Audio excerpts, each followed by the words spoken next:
प्रिय मित्रों, जय श्री कृष्ण। मैं हूं आचार्य डॉक्टर विष्णु कुमार मिश्रा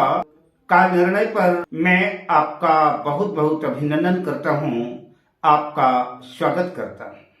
प्राय हर व्यक्ति की इच्छा होती है छोटा सा ही सही अपना घर हो। आज मैं इस वीडियो पर इसी विषय पर चर्चा करूंगा कि अगर आपकी जन्म कुंडली में मैं जिन ग्रह योगों के जिन सूत्रों की चर्चा करूंगा, अगर वो योग आपकी जन्म कुंडली में उपस्थित हैं तो निश्चित रूप से समझ के चलिए कि आपका छोटा मोटा घर नहीं, बढ़िया भव्य कंफर्ट लग्जरी सुख सुविधाओं से युक्त बढ़िया सुंदर आपका भव्य घर होगा। पर विषय क्रम में हम आगे बढ़ें उससे पहले आपसे आग्रह, अगर आपने अभी तक हमारे इस चैनल को सब्सक्राइब नहीं किया है तो प्लीज चैनल को सब्सक्राइब करें, साथ ही नोटिफिकेशन बेल को भी प्रेस कर दें। अगर आप अपनी या अपनों की जन्म कुंडली का बृहद प्रेडिक्शन कराना चाहते हैं, विश्लेषण कराना चाहते हैं, उत्तम क्वालिटी के रियल राशि रत्न आदि प्राप्त करना चाहते हैं, या कि किसी भी किस्म का हमसे ज्योतिषीय परामर्श चाहते हैं, तो आप स्क्रीन पर फ्लैश हो रहे नंबरों पर आप हमसे संपर्क कर सकते हैं। आइए विषय क्रम में आगे बढ़ें। जन्म कुंडली के तृतीय भाव में कोई शुभ ग्रह स्थित हो, गुरु स्थित हो, शुक्र स्थित हो,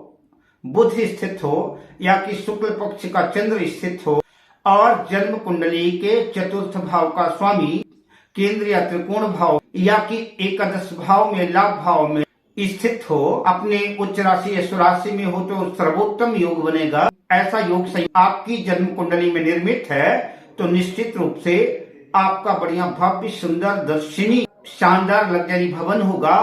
अगले सूत्र की चर्चा करूं तो जन्म कुंडली में लग्न भाव का स्वामी लग्नेश और चतुर्थ भाव का स्वामी चतुर्थेश जन्म कुंडली में बलवान स्थिति में हो, केंद्र त्रिकोण में अपनी उच्च राशि या स्वराशि में हो, चतुर्थेश में या चतुर्थ भाव में देवगुरु बृहस्पति या शुक्र की दृष्टि हो, अथवा चतुर्थ भाव के स्वामी की युति शुक्र के साथ हो और उस पर बलवान बृहस्पति की दृष्टि, शुक्ल पक्ष के चंद्रमा की दृष्टि हो, बुध की दृष्टि हो, तो ऐसे जातकों का भव्य सुंदर शानदार आलीशान भवन होता है, सर्व सुविधा युक्त भवन होता है। और कई बार ऐसे जातकों के पास कई सुंदर भवन होते हैं, कई लग्जरी गाड़ियां होती हैं। अगले सूत्र की चर्चा करूं तो जन्म कुंडली के चतुर्थ भाव का स्वामी दशम भाव में स्थित हो और दशम भाव का स्वामी जन्म कुंडली के चतुर्थ भाव में स्थित हो, और खासतौर से अगर चतुर्थेश दशमेश मंगल हो या कि चतुर्थेश और दशमेश मंगल ना भी हो तो मंगल की दृष्टि हो, तो ऐसे जातकों का सुंदर भव्य भवन होता है। कुंडली के चतुर्थ भाव, एकादश भाव, नवम भाव के स्वामी के साथ जन्म कुंडली के एकादश भाव में या चतुर्थ भाव में नवम भाव के स्वामी के साथ लाभ भाव एकादश भाव के स्वामी की युति हो, या कि चतुर्थेश नवमेश और एकादशेश की दृष्टि भी चतुर्थ भाव में हो, तो ऐसे जातकों के पास सुंदर भव्य लग्जरी भवन होता है। कुंडली में चतुर्थेश दशमेश और चंद्र तीनों बलवान हों और साथ ही तीनों आपस में मित्र भी हों, तो ऐसे जातकों के पास उनकी सोच से भी बढ़िया शानदार लग्जरी भवन, सुंदर भवन होता है।